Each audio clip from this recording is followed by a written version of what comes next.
بسم اللہ الرحمن الرحیم والا ان اخرنا منشا انکار، اگر ہم مؤخر کر دیں ان سے عذاب طرف ایک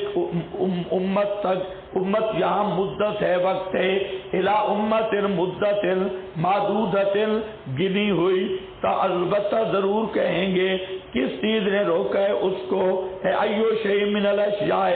کس چیز نے روک رکھا ہے عذاب کو، الا یوم یاتیہم، جواب شکوائے، خبردار جس دن آئے گا ان کے پاس، نہیں پھیرا ہوا ہوگا ان سے، بہاک بہم، اور چمٹ جائے گا ان کو جو تھے وہ مذاق کرتے، والا ان ازکنا، یہاں پر دیکھیں دو کا حاشیہ فی ستۃ ایام ہو گیا، کانا عرشہ علی الماء، یہ حاشیہ اوپر حوالہ غلط لکھا ہے، عمران بن حسین کی حدیث ہے، کہتے ہیں میں نبی پاک کے پاس داخل ہوا، میں نے اپنی لاٹھی باندھ لی دروازے کے پاس، بس کچھ لوگ آئے آپ کے پاس بنی تمیم سے، اور آپ متوجہ ہوئے بنی تمیم کو اور کہا آپ نے ہمیں خوشخبری دی، پس دے دو مرتبہ ثم دخل علیہ ناس من آل الجمن، پھر آل جمن داخل ہوئے، اکبر بشرا فرمایا خوشخبری قبول کرو آل جمن، کیونکہ نہیں قبول کیا بنو تمیم، قالوا قد قبلنا یا رسول اللہ، ہم نے قبول کر لیا الاخری، اب دیکھ رہے ہیں قالوا سے، جئناک لنسألک عن ھذا الامر، ہم آپ کے پاس اس مخلوق کیسے بنی ہے اس معاملہ میں پوچھنے آئے، یہ خالق والا امر جو ہے یہ کیسے بنا یہ پوچھنے آئے، قالا آپ نے فرمایا کان اللہ ولم یکن شیء غیرہ، اللہ تھا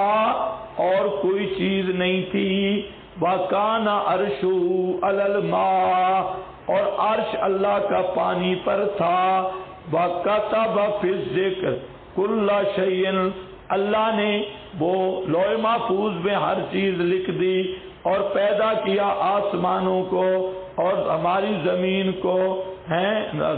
کو، فنادا منادن، ایک بس جہاں تک آپ نے بیان کیا تھا نا خلق السماوات والارض،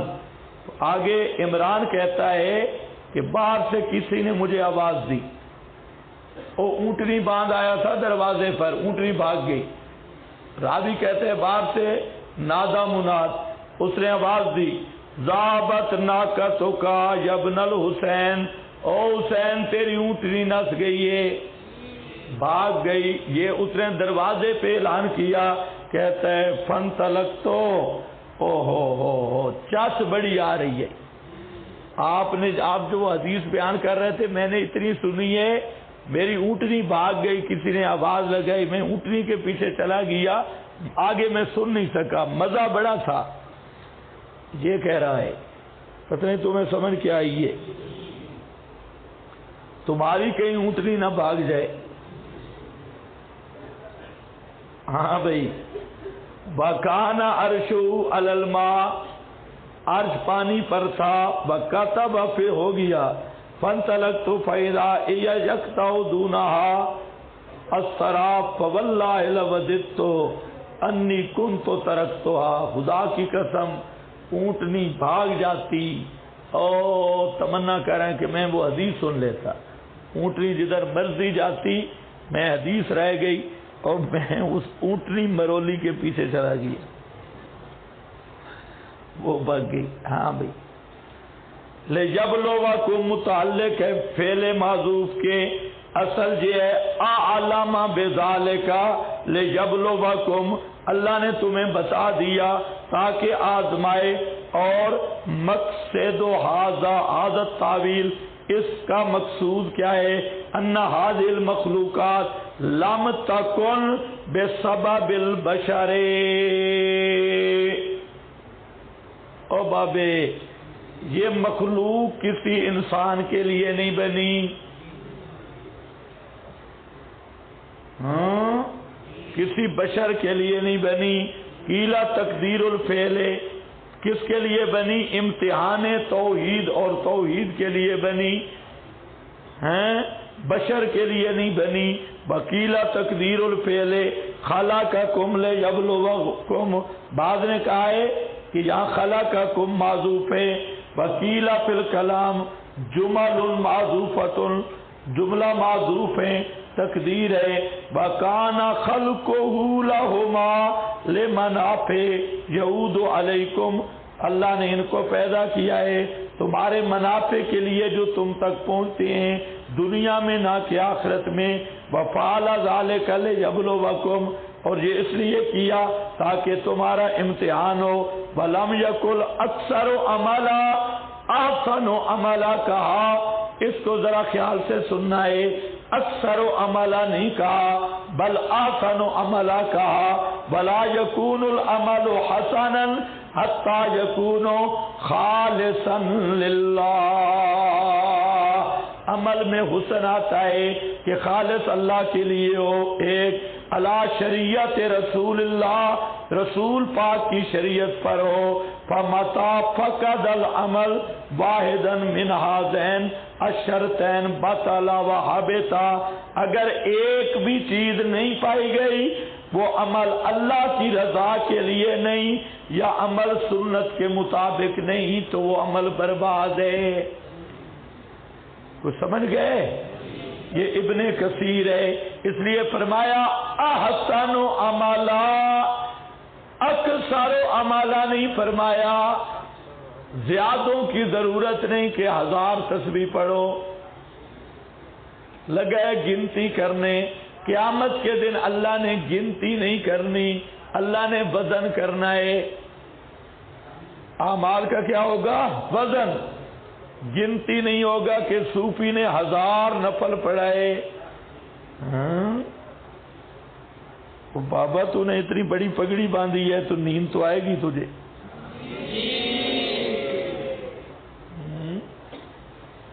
اوپر رضائی بھی کی ہوئی ہے۔ ہاں بھائی، اکثر عملا نہیں فرمایا پورے قرآن میں عمل زیادہ کرو، جیسے تبلیغی کہتے ہیں، تبلیغی تو میں نے بھول کے کہا ہے، یہ تبلیغی نہیں، رائے بنڈی کہتے ہیں۔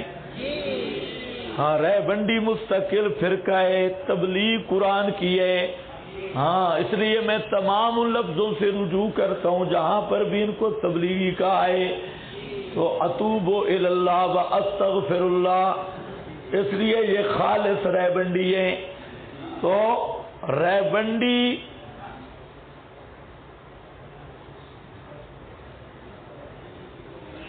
ہاں بھائی، وہ کہتے ہیں اتنی نفلیں پڑھ بھائی، اتنی سے اتنی نہیں پڑھ، بندوں کے بچوں کی طرح۔ اگر 2 رکعتیں بھی سنت کے مطابق پڑھ لی نا تو 1000 رکعتوں سے بھی ان کا وزن زیادہ ہوگا۔ ہاں، حضرت شیخ الہند بیٹھ کے پڑھ رہے تھے نفل وطروں کے بعد، کوئی شاگرد شرارتی ہوتی ہیں، کسی نے کہا حضرت بیٹھ کے تو آدھا ثواب ملتا ہے، تو شیخ الہند نے کہا یار ہمیں ثواب پتہ نہیں کتنا ملے گا، ہم نے نبی کی اتباع کرنی ہے، آپ نے جہاں بیٹھ کے پڑھے تو میں نے بیٹھ کے پڑھنے ہیں، ثواب تو وہ جانے آدھا دے یا پورا دے، ہم نے یہ نہیں دیکھا کہ ثواب کتنا، یہ دیکھو کہ سنت کس کی ہے۔ اس لیے سنت کے ضابطے 3 ہیں، یہ آئے گا پہلے تو پتہ نہیں آئے کہ نہیں، پھر آگے کہیں آئے گا۔ ان تفعل مثل فعلہ علی جہتہ ان یکون لاجلہ، ہے بڑے مزے والی بات۔ اور میرا مونچھوں والا دوست پھر سو رہا ہے، ہاں رو رہا،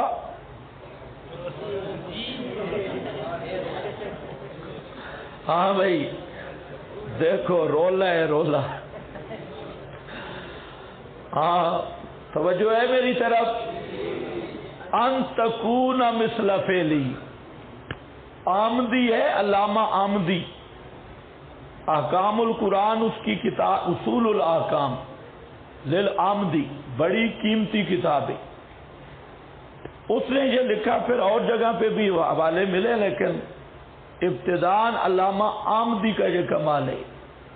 کہتا ہے کہ کام کر مثل فعلی،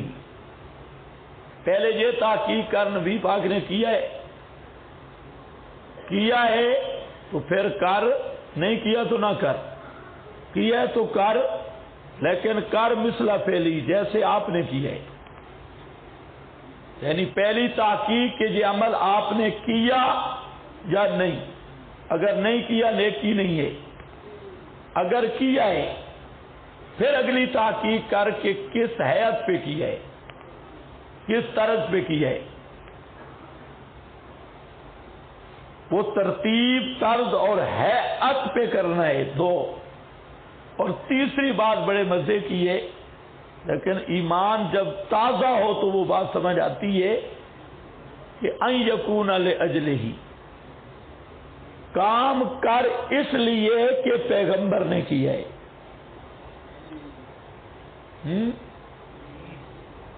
اس میں مسئلے تھے حکمتیں نہ دے، تو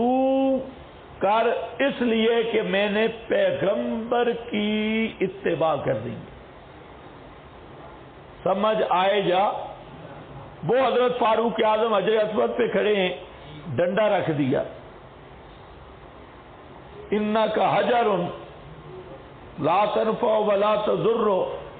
لولا رأیت رسول اللہ یقبلک ما قبلتک، اگر میں نے نہ دیکھا ہوتا تجھے رسول بوسے دے رہے تھے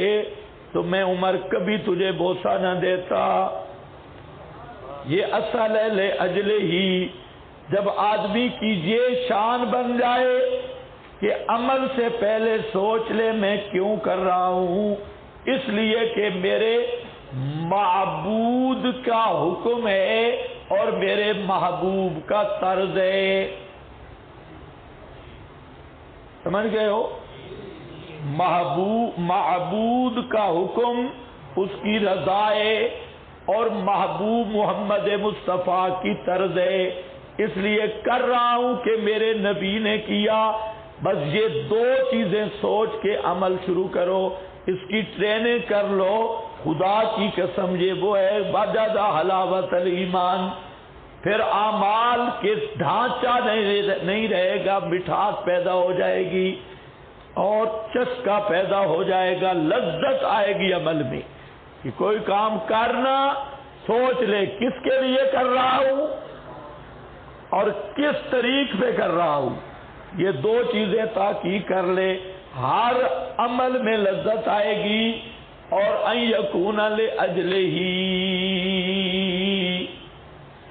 ہم نے بوسہ دیا تیرے بوسے کو، ہم نے بوسہ دیا تیرے بوسے کو۔ پتھروں کو کون چومتا ہے؟ یہ نبی کے ہونٹ لگے تو قیامت تک دنیا چومتی رہے گی، تو یہ اس پتھر کا گویا بوسہ نہیں، یہ نبی کے بوسے کا بوسہ ہے۔ سمجھے ہو کہ نہیں سمجھے؟ یہ چیز ہے، خشک مباحث نہ بنو، ہاں تر و تازہ مباحث بنو، خشک درخت پھل نہیں دیتا، اور سر سبز شاداب توحیدی بنو، جس درخت پہ پھل بھی ہو خود بھی کھاؤ، اور سب سے بڑا پھل ہے اللہ کی محبت اور توحید کی لذت، توحید کی حلاوت، یہ اگر نصیب ہو جائے یہ سب سے بڑا پھل ہے دنیا میں، اور آخرت میں یہی پھل جنت ہے، اور یہی پھل اللہ کی رضا ہے۔ دنیا میں لذت اور مزہ ہے، یار کوئی مزہ تو ہے نا کہ وہ حضرت بلال مار کھا کے بھی کہتا ہے جو آج مزہ آیا آج سے پہلے آیا ہی نہیں، احد احد کہنے کا۔ یہ لذت توحید کا نعم البدل ہے دیدار الہی، اور اعمال کی لذت کا بدل ہے جنت۔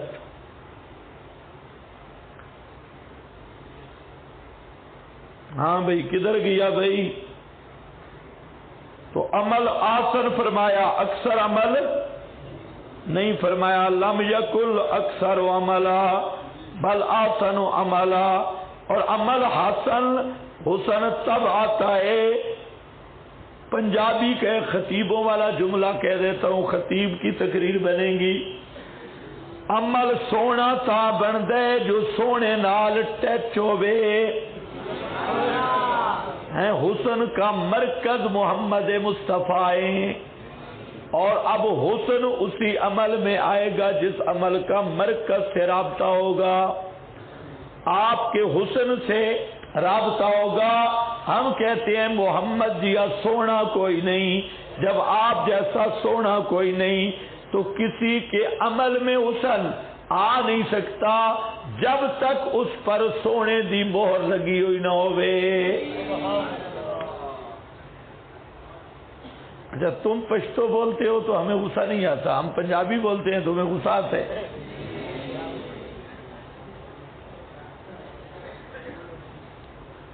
فمتا فقد العمل واحدا، جب عمل میں ایک شرط بھی نہیں پائی جائے گی، بطل وحبتا، باطل اور